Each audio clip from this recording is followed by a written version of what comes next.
We got some strong mid-level winds running through the Dakotas and Minnesota late Friday night in through Saturday morning, with low-level winds aiding the thunderstorm development through the night Friday night in through Saturday, and plenty of high Cape values developing over southern Minnesota, will all aid into the potential of some storms developing into west central Minnesota and rolling southeastward through the day on Saturday, possibly bringing some damaging winds.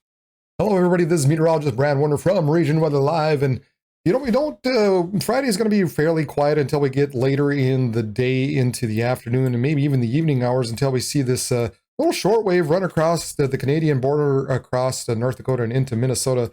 Could bring some storms out of the north and into the northern parts of North Dakota and Minnesota early in the evening hours, but it's really not until we get later into the night and into the early parts of Saturday morning that we see a little more vigorous wave that begins to roll through North Dakota, Minnesota, or North Dakota, South Dakota, and into Minnesota. That could bring some additional storms and the possibility of some severe weather across southern Minnesota. Here you can see those upper level winds just begin to blast eastward through the overnight hours. And by Saturday morning, right around 10 a.m., really pushing into western and central parts of Minnesota. And that will help aid in the development of some storms across Minnesota through the daytime. We're also going to be having a strengthening low-level jet.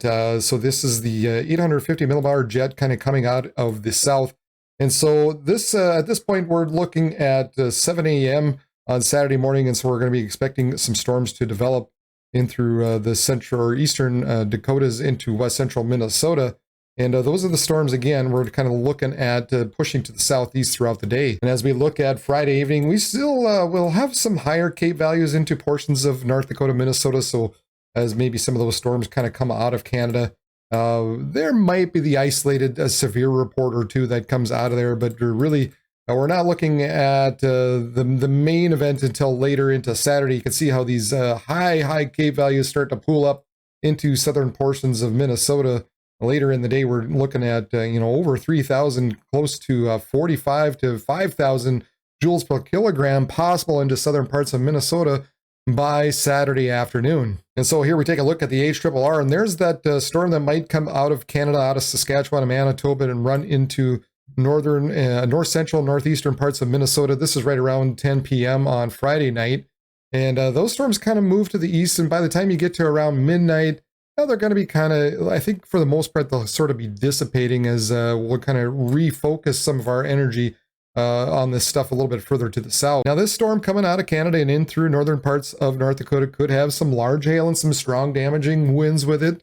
So will be something we'll have to keep an eye on throughout the evening hours Friday night. And then as we get into Saturday morning after about probably 3 or 4 a.m., that strengthening low-level jets begins to develop some of these storms into southeastern parts of North Dakota, northeast, South Dakota, and begin to kind of push to the southeast. And you can see how they really begin to develop and increase. This is right around 11 a.m. on Saturday morning already, and we can see the possibility of some storms already becoming severe. Now, of course, if that does happen along with these high Cape values, these storms could obviously continue to push to the east and southeast throughout the morning and afternoon hours. And I think the main threat with these are going to be probably damaging winds, but obviously large hail are also going to be a possibility.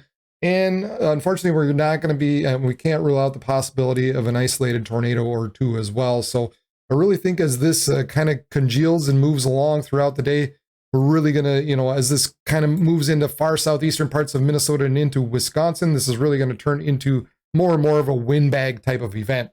So unfortunately, starting off your weekend on Saturday, much of you, especially in through Minnesota, might start off a little bit rainy. Just, you're taking a look even outside of some of these severe storms that will be running through the Twin Cities right around noon or 1 p.m. Other locations further to the north, you might start off a little bit rainy, but then as you get a little bit later in the day, some of those storms should kind of clear off, especially in the north, with the southern parts of Minnesota remaining stormy. But I think as you get into the later parts of the afternoon, the severe stuff should sort of move off to the southeast, but you might have some lingering storms down in the south still Saturday evening after 7 p.m. And then after Saturday and into Sunday, we've got another little wave that kind of moves into western parts of South Dakota later in the day on Sunday.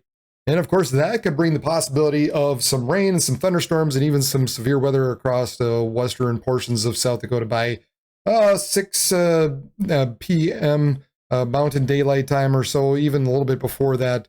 And it looks like as those storms kind of continue to move to the east, some of these could remain severe as they kind of start to reach that central part of the state. But then it looks like after that, beyond midnight, as they continue to push eastward, I think they're going to lose some of their punch and become more of a rain and just maybe some scattered thunderstorms as well. So that's looking Sunday night into early Monday morning. Looks like we also have maybe the possibility, at least, of some storms developing in the northern parts of North Dakota late in the night into early Monday morning. And of course, temperatures for Friday are going to be nice and warm with highs in the 90s across the Dakotas and even into a good portion of Minnesota where they're looking at 80s and 90s, and even up in the Arrowhead region, we're looking at temperatures around 80 degrees. Dew points will be around the 50s and 60s throughout the day on Friday, so just a little more humid across the eastern Dakotas and into Minnesota.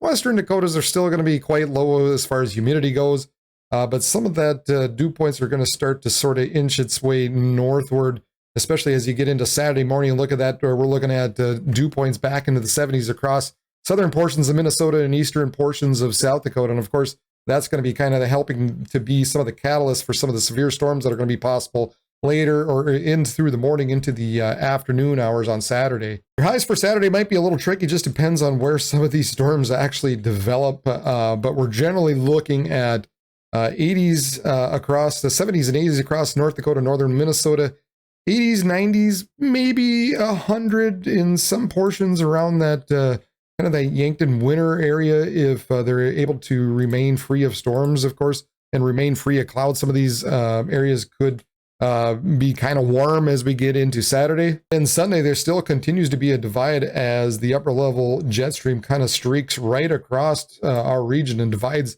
the area into two, where we've got the warmer 80s and 90s to the south and a little bit cooler 70s far to the north into northern parts of Minnesota. So that's what I've got for you today. Just keep an eye on some storms that are running out of Saskatchewan and Manitoba tomorrow.